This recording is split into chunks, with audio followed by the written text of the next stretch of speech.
आज मैं आपको एक ऐसी कहानी सुनाने जा रही हूँ जो आपको रोमांचित कर देगी और जिसमें एक गहरी सीख छिपी है। इस कहानी की घटनाएं इतनी दिलचस्प हैं कि आप इसे आखिर तक सुनना चाहेंगे। तो आइए शुरू करते हैं। दोस्तों, मेरा नाम रेखा है और मैंने बैंकिंग में डिप्लोमा किया है। अब मैं 29 साल की हूँ और एक गृहिणी के रूप में अपना जीवन बिता रही हूँ। मैं छत्तीसगढ़ के एक छोटे से गांव से हूँ और मेरी शादी विकास से हुई है, जिसकी उम्र 33 साल है। विकास शहर में फलों का थोक व्यापार करता है। वह बागानों से फल खरीद कर बाजारों में सप्लाई करता है। हमारी शादी को अब 5 साल हो चुके हैं और हमारी एक प्यारी सी बेटी है तनिषा, जो अब 2.5 साल की हो गई है। शादी के बाद हमने एक छोटा सा मकान किराए पर लिया, वो भी उसी कस्बे में जहाँ मेरे माता पिता रहते हैं। इससे विकास के लिए काम पर जाना भी आसान हो गया और मुझे परिवार का साथ भी मिल गया।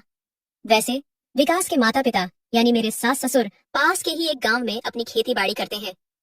एक दिन की बात है, मेरे ननद जी का फोन आया। उन्होंने बताया कि उनके बेटे की सालगिरह के लिए एक विशेष किताब चाहिए जो उनके इलाके में नहीं मिल रही थी। मैंने उनसे कहा, चिंता मत करो दीदी, मैं कोशिश करके देखती हूँ। अगले दिन मैंने सलवार कमीज पहनी, अपनी बेटी को माँ के पास छोड़ा और किताब की तलाश में निकल पड़ी। कई दुकानों के चक्कर लगाने के बाद आखिरकार वह किताब मिल गई। मैंने तुरंत अपनी ननद को फोन कर दिया। उन्होंने कहा, रेखा, तुम किताब लेकर यहाँ आ जाओ और कुछ दिन हमारे साथ रह लो। बहुत दिन हो गए तुम्हें देखे। मैंने अपने पति विकास को फोन किया, लेकिन उसका फोन नहीं लग रहा था। फिर मैंने अपनी माँ को फोन करके बताया, माँ, मैं ननद जी के घर जा रही हूँ, वो किताब देनी है और शायद 1-2 दिन वहीं रुक जाऊंगी। विकास का फोन नहीं लग रहा है, अगर वो पूछे तो बता देना। तब तक तनिषा का ध्यान रखना। मेरे गांव से ननद के गांव तक जाने के लिए सार्वजनिक यातायात की कोई अच्छी सुविधा नहीं थी। गांव में अधिकतर कच्ची सड़कें थीं और आने जाने के लिए या तो पैदल चलना पड़ता था या फिर किसी प्राइवेट वाहन पर निर्भर रहना पड़ता था। मैं बस स्टॉप पर खड़ी थी, तभी एक मैजिक वैन, छोटी यात्री गाड़ी आकर रुकी। उसे एक युवक चला रहा था जो लगभग 20 से 22 साल का लग रहा था। मैंने पूछा, क्या यह गाड़ी बरगवा जाएगी? उसने सिर हिलाकर हाँ कहा और मैं गाड़ी में बैठ गई। गाड़ी में मेरे अलावा 2 और यात्री थे, एक बुजुर्ग महिला और एक युवक। थोड़ी दूर जाने के बाद दोनों यात्री अपनी अपनी जगह पर उतर गए और मैं अकेली रह गई। ड्राइवर ने अपने मोबाइल पर किसी से बात करनी शुरू कर दी। वह किसी से पैसों के बारे में बहस कर रहा था। अरे भाई, मेरा पूरा पैसा चाहिए मुझे। मैंने जो माल भेजा था उसकी कीमत बहुत ज्यादा है। मैं अब और इंतजार नहीं कर सकता। तुम्हारे पास अगर पैसे तैयार हैं तो मैं आ रहा हूँ लेने के लिए। वो फोन पर बोल रहा था। फोन रखने के बाद उसने मुझसे पूछा, बहन जी, अगर आपको कोई एतराज ना हो तो क्या मैं रास्ते में एक जगह थोड़ा रुक सकता हूँ? मुझे वहां से कुछ पैसे लेने हैं, बस 5 मिनट लगेंगे। मैंने हिचकिचाते हुए कहा, मुझे जल्दी है, मेरी बेटी मेरी माँ के पास है और अगर मेरे पति घर लौट आए तो परेशानी हो जाएगी। बहन जी, बस 5 मिनट, रास्ते में ही पड़ता है, उसने जोर देकर कहा। मैंने असहज होकर हामी भर दी। इस बीच मैं लगातार विकास को फोन लगा रही थी, लेकिन उसका फोन अब भी बंद था। थोड़ी देर बाद ड्राइवर ने मुख्य सड़क छोड़कर गाड़ी को एक कच्चे रास्ते पर मोड़ लिया जो खेतों के बीच से जाता था। मुझे अजीब लगा और मैंने पूछा, ये कहाँ जा रहे हैं आप? उसने आगे इशारा करते हुए कहा, वहां देखिए, उस फल बगीचे के पास ही जाना है, वहीं से पैसे लेने हैं। फिर उसने किसी को फोन लगाकर कहा, हाँ, मैं पहुंच गया हूँ, पैसे तैयार रखना, मेरे साथ एक सवारी है इसलिए जल्दी करना है, और हाँ, पूरे पैसे देना, कम नहीं। धीरे धीरे हम एक बड़े से फलों के बगीचे के पास पहुंचे। वहां एक बड़ा लोहे का गेट था जिसके पास एक बूढ़ा आदमी खड़ा था। ड्राइवर ने मुझसे कहा, ये यहाँ का माली है, इससे पैसे लेकर हम चलेंगे। लेकिन अचानक उसने गाड़ी को गेट के अंदर मोड़ दिया और जैसे ही हम अंदर गए, पीछे से गेट बंद हो गया। मैं डर गई और चिल्लाई, ये क्या कर रहे हो, मुझे जाने दो। तभी वहां 2 और युवक आ गए जो ड्राइवर के ही उम्र के थे। मैं समझ गई कि कुछ गलत होने वाला है। मैंने गाड़ी से बाहर निकलने की कोशिश की, लेकिन ड्राइवर ने मेरा हाथ पकड़ लिया। छोड़ो मुझे, मैं चिल्लाई और अपना हाथ छुड़ाने की कोशिश करने लगी। तभी तीनों युवकों ने मिलकर मुझे पकड़ लिया। मैं पूरी ताकत से लड़ रही थी, लात घूंसे मार रही थी। एक की नाक पर मैंने ऐसी चपत जमाई कि वह पीछे हट गया, लेकिन बूढ़ा माली भी अब मेरी तरफ आने लगा था। उसके हाथ में रस्सी थी। मैं चीखती रही, लेकिन वहां कोई सुनने वाला नहीं था। बूढ़े ने जल्दी से मेरे पैरों में रस्सी लपेट दी और खींच दी, जिससे मैं जमीन पर गिर पड़ी। तीनों युवक मेरे ऊपर टूट पड़े। उन्होंने मेरे हाथ पकड़ लिए और मेरे मुंह पर हाथ रख दिया ताकि मैं चिल्ला न सकूं। मैंने अपने आप को बचाने के लिए जोर लगाया, लेकिन चारों मिलकर मेरी एक न चलने दे रहे थे। फिर बूढ़े ने मेरे हाथों को भी बांध दिया। ड्राइवर ने एक थप्पड़ मारकर कहा, चुप रह, वरना मार डालेंगे। मैंने पूरे दम से कोशिश की, लेकिन चारों ने मिलकर मुझे पूरी तरह से काबू कर लिया था। मैंने आंखें बंद कर लीं और सोचने लगी कि अब क्या होगा। इतने में वहां एक और नौजवान आ गया। उसने सीटी बजाते हुए कहा, वाह सुमित भाई, क्या कमाल का इंतजाम किया है आज। तुम्हारी पसंद हमेशा जबरदस्त रहती है यार। इस बात से मुझे पता चला कि मैजिक वैन चलाने वाले का नाम सुमित था। वो मेरे पास आकर झुका और कान में फुसफुसाया, देखो, अब हमारी बात मानना ही बेहतर है। बस कुछ घंटे की बात है, फिर मैं तुम्हें तुम्हारे गांव के रास्ते पर छोड़ दूंगा जहां तुम कहोगी। यहाँ कोई देखने सुनने वाला नहीं है। ज्यादा हंगामा मत करो, वरना हम और सख्त हो जाएंगे।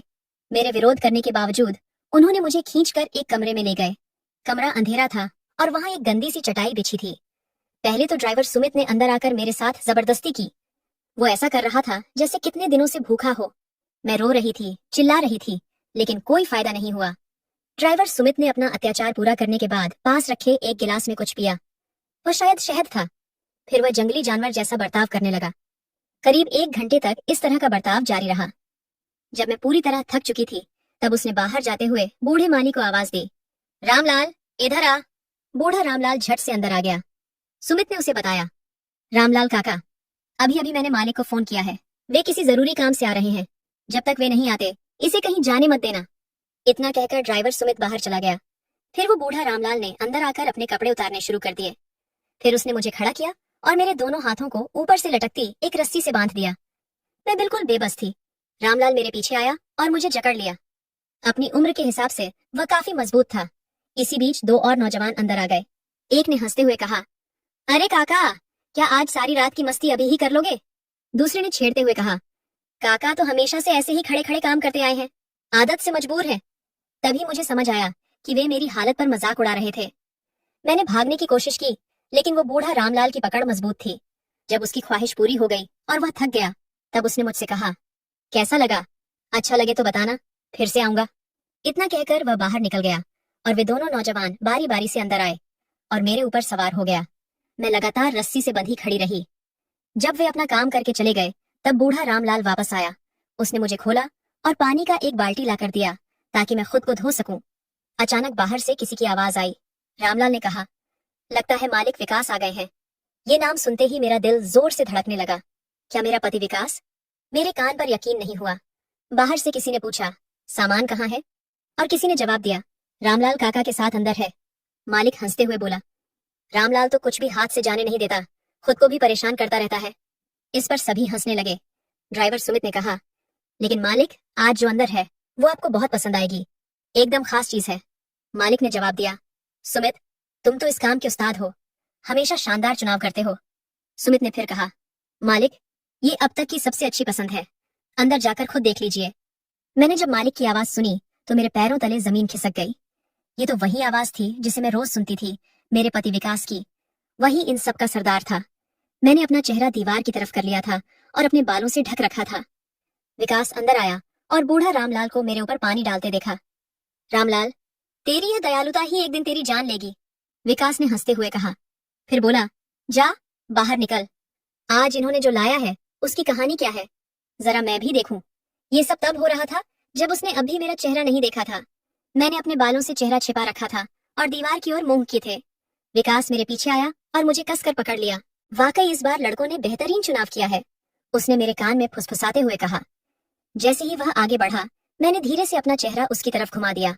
उसकी आंखें अचानक फैल गईं, जैसे किसी ने उसके सीने में छुरा घोंप दिया हो। उसके मुंह से कोई शब्द नहीं निकला। हम दोनों एक दूसरे को बस देखते रहे। समय जैसे थम गया था। फिर विकास ने गुस्से से भरी आवाज में पूछा, तुम यहाँ कैसे पहुंची? घर से बाहर क्यों निकली थी? मैंने कड़वाहट से कहा, जैसे तुम्हारा यह चेला सुमित न जाने कितनी औरतों को यहाँ लाया होगा, वैसे ही मुझे भी लाया।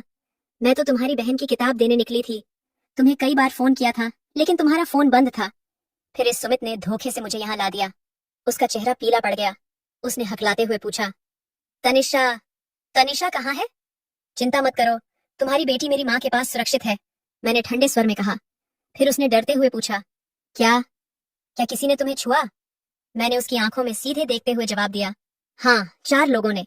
पिछले 2 घंटों से वे मुझे एक पल के लिए भी नहीं छोड़ रहे थे। क्या किसी को पता है कि तुम किसकी पत्नी हो? उसने घबराते हुए पूछा। नहीं, मैंने जवाब दिया। वे मुझे धमकी दे रहे थे कि किसी को कुछ मत बताना, वरना बुरा हाल करेंगे। मुझे मारा भी, लेकिन मैंने तुम्हारा नाम नहीं लिया। इस बीच रामलाल अंदर आ गया।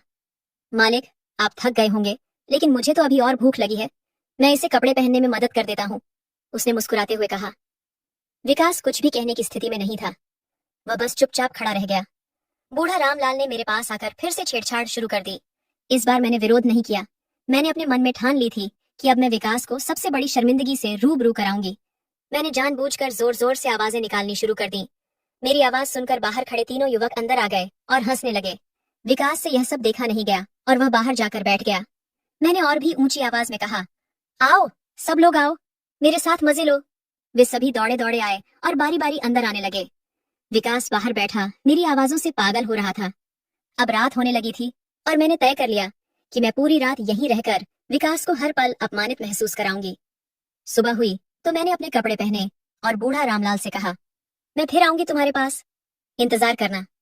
विकास, जो सबका मालिक था और सिर्फ नाम का मेरा पति, वह चुपचाप मुझे घर छोड़ने के लिए आ गया। शायद वह जानना चाहता था कि मैं किसी को बताऊंगी या नहीं।